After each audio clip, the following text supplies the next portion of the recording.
जय हिंद साथियों, स्वागत है आपका आपके ही यूट्यूब चैनल अमृता क्लासेस में। मैथमेटिक्स में हम लोग पढ़ रहे थे नंबर सिस्टम, और नंबर सिस्टम में आज हम लोग लगाएंगे जो हम लोगों ने पीछे नियम पढ़े थे, कुछ रूल पढ़े थे, उसी के बेस्ड जो क्वेश्चंस आ रहे हैं एग्ज़ाम में वो पढ़ेंगे। तो देखिए, एक क्वेश्चन है 1397 की पावर 512 का इकाई का अंक क्या होगा। सबसे पहला जो क्वेश्चन क्या है, 1397 की पावर है 512 का इकाई का अंक क्या होगा। इसका पहला ऑप्शन है 1, दूसरा ऑप्शन है 6, तीसरा ऑप्शन है 7 और चौथा ऑप्शन है 5। अब बताइए इसको कैसे हम लोग सॉल्व करें। तो सबसे पहले हमें क्या देखना है, इसमें इकाई का अंक ही देखना है इसमें। तो इकाई का अंक यहाँ पे क्या है 7। अब 7 क्या है, एक विषम संख्या है, एक ऑड नंबर है। अब 7 ले लिया हमने, एक विषम संख्या है। और अब हम क्या देखेंगे, अब हम देखेंगे उसका घात या पावर। तो कितना है घात 512। अब 512 को हमें क्या करना है, 4 से डिवाइड करना है। 4 से डिवाइड क्यों करना है, क्योंकि 4 बार जब घात करते हैं उसके बाद संख्या रिपीट होती है, तो हम 4 से इसे डिवाइड करेंगे।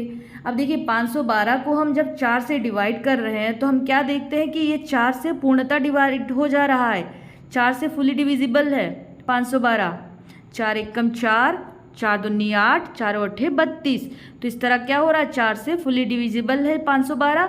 तो हमने एक कंडीशन बताया था कि जब इकाई का अंक विषम हो और घात 4 से विभाजित हो तो इकाई का अंक हमेशा क्या होगा, हमेशा 1 होगा। आपको कुछ करना ही नहीं पड़ा, डायरेक्ट हमें सिर्फ इकाई का अंक देखना है, उसके बाद हमें उसका घात देखना है। घात को हमें 4 से विभाजित करना है, अगर 4 से डिवाइड हो जा रहा है तो उसका इकाई का अंक ओनली 1 होगा। अब अगला क्वेश्चन है इकाई के अंक का ही, 243 टू दी पावर 246 का इकाई का अंक क्या होगा। पहला ऑप्शन है 4, दूसरा ऑप्शन है 8, तीसरा ऑप्शन है 7 और चौथा ऑप्शन है 9। इसको आप लोग पहले एक बार खुद से कर लीजिए, उसके बाद आप लोग वीडियो को देखिए। देखिए अब क्या करना है, सबसे पहले हम तो पहले यही देखेंगे ना कि इकाई का अंक क्या है। तो इकाई का अंक यहाँ पे क्या दिया हुआ है 3। 3 क्या है, एक विषम संख्या। उसके बाद हम क्या देखेंगे, पावर, उसका घात देखेंगे। घात कितना दिया हुआ है, घात दिया हुआ है 246।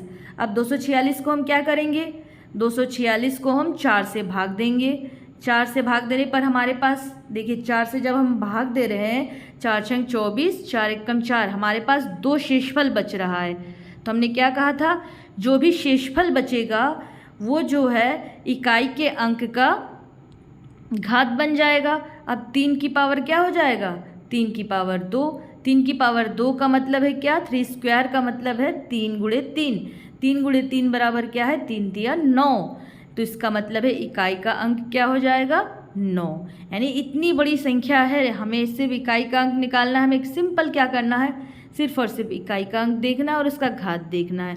घात को भी हमें 4 से डिवाइड कर देना है।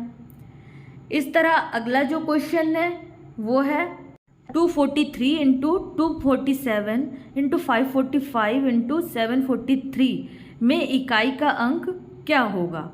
इसका पहला ऑप्शन है 3, दूसरा ऑप्शन है 7, तीसरा ऑप्शन है 5 और चौथा ऑप्शन है 2। हमें क्या करना होगा इस क्वेश्चन में, हम ये जो चारों संख्या दी गई है इसमें हम सबसे पहले क्या देखेंगे, चारों संख्याओं के इकाई का अंक। तो चारों संख्याओं में इकाई का अंक क्या क्या है, 3, 7, 5 और 3। अब क्या करना है, ये जो 3 है, 7 है, 5 है और 3 है, इसे हम गुणा करेंगे। तो 3 इंटू 7 इंटू 5 इंटू 3, जब इसे गुणा करेंगे तो कितना हो जाएगा, 3 into 7 into 5 into 3 is equals to 315, 315। अब देखिए ये जो 315 हमारे पास एक संख्या आई, हमें क्या लेना है, हमें इतना बड़ा तो लेना नहीं है, इकाई का अंक तो सिर्फ एक ही होगा ना, एक संख्या होगी। तो हमें क्या लेना है इसमें देखेंगे इकाई का अंक क्या है 315 में, तो 5, यानी इकाई का अंक इसमें क्या हो जाएगा 5। अगला क्वेश्चन है, निम्नलिखित में से कौन सी संख्या 11 का गुणक है। ऑप्शन दिया हुआ है 978626, यह है पहला ऑप्शन। दूसरा ऑप्शन है 447355, यह है दूसरा ऑप्शन। तीसरा ऑप्शन है 112144 और चौथा ऑप्शन है 869756। अब बताइए ये जो चार संख्या दी गई है इसमें से 11 का गुणक कौन है? 11 का गुणक का मतलब है कौन सी संख्या है जो 11 से डिवाइड हो जा रही है या विभाजित हो जा रही है। अब क्या हमें 11 से इसको भाग देना पड़ेगा? सब चारों संख्याओं को हम 11 से भाग देंगे। देखिए 11 से भाग देने जाएंगे तो हमारे लिए बहुत बड़ा हो जाएगा। हम तो इसके लिए हम कौन सा रूल अपनाएंगे? वही वाला रूल हम अपनाएंगे। सबसे पहले इसके जो इवन प्लेस है उसे लेंगे, उसके बाद जो ऑड प्लेस है यानी कि सम स्थान और विषम स्थान के संख्याओं को जोड़ने के बाद उसके बाद घटाएंगे। तो अगर वो 0 हुआ या 11 से विभाजित कोई संख्या मिला तो वो 11 से डिविजिबल होगा। अब देखिए जो पहली संख्या है 978626। अब इसमें विषम स्थान क्या है? पहले नंबर, विषम का मतलब है पहला स्थान, स्थान की बात कर रहे हैं, संख्या की बात नहीं है। विषम स्थान का मतलब है पहला नंबर। पहले नंबर पे कौन है? 9, तो 9 लिखा। दूसरे नंबर को नहीं लेना, दूसरा स्थान क्या हो जाएगा? सम स्थान। तो तीसरे नंबर पे क्या है? 8, 9 + 8। फिर हम लेंगे कौन सा?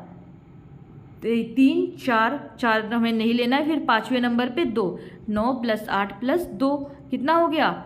8 2 10 और 9 19। इसी तरह अगर सम स्थान की संख्या देखेंगे तो क्या क्या है? 7 + 6 + 6 बराबर कितना हो गया? 19। अब 19 में से 19 हमने घटाया, कितना मिला हमें? 0।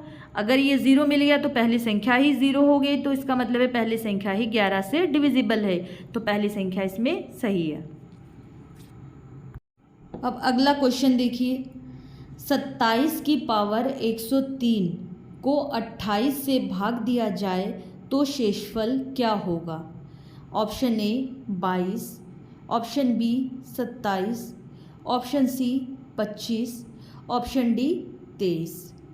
देखिए एक फॉर्मूला हमने आपको बताया था, एक रूल हमने आपको बताया था कि जब a⁴n अपॉन ऑफ a+1 अगर दिया हो, इस तरह की कोई कंडीशन दी गई हो और जब n सम हो तो शेषफल 1 होगा और जब n विषम हो तो शेषफल a होगा। ठीक है। अब देखिए यहाँ पे 27⁻103 अपॉन ऑफ हम 28 लिख दे। अब 27⁻103 ऐसे लिखे, 28 को हम क्या लिख सकते हैं? 27 + 1।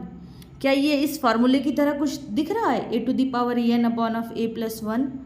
a क्या हो जाएगा यहाँ पे? 27, a बराबर 27। ठीक है, ऐसा कुछ दिख रहा है? हाँ, तो ये a बराबर हो गया 27 और n बराबर क्या हो जाएगा यहाँ पे? 103। हमने कहा जब n सम होगा तो शेषफल 1 होगा और n अगर विषम है तो शेषफल क्या हो जाएगा? a। तो n क्या है यहाँ पे? 103। 103 क्या है? आपको समझ में आ रहा है? 103 क्या है? एक विषम संख्या है ना। तो अगर 103 विषम संख्या है तो हमारा आंसर क्या हो जाएगा? a। हमें पूरा क्वेश्चन करना ही नहीं है, बस इस फॉर्मूले को हमें रट लेना है। हम देख लिए कि ये इस फॉर्मूले से ये क्वेश्चन सॉल्व हो जा रहा है। 1 सेकंड का क्वेश्चन है, बस इस फॉर्मूले को हम देख लिए। ये 27 की पावर 103 है बटे 28 है। बस हमने सिर्फ ऊपर का ये देख लिया 103, ये विषम है तो इसका आंसर 27 हो जाएगा। बस 1 सेकंड में क्वेश्चन सॉल्व।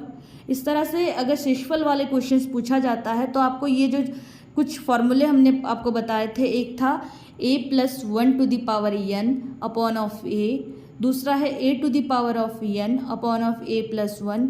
ये सारे फॉर्मूले आपको याद रखना होगा ताकि आप 2 से 4 सेकंड में आप लोग क्वेश्चन सॉल्व कर लो। बस क्वेश्चन देखते ही आंसर आपको पता चल जाए कि हाँ इसका आंसर तो यही होगा। तो आज की क्लास में हम लोगों ने कुछ क्वेश्चंस देखे, आगे और भी क्वेश्चंस इससे रिलेटेड देखेंगे। आज की क्लास में बस इतना ही। Thank you. जय हिंद।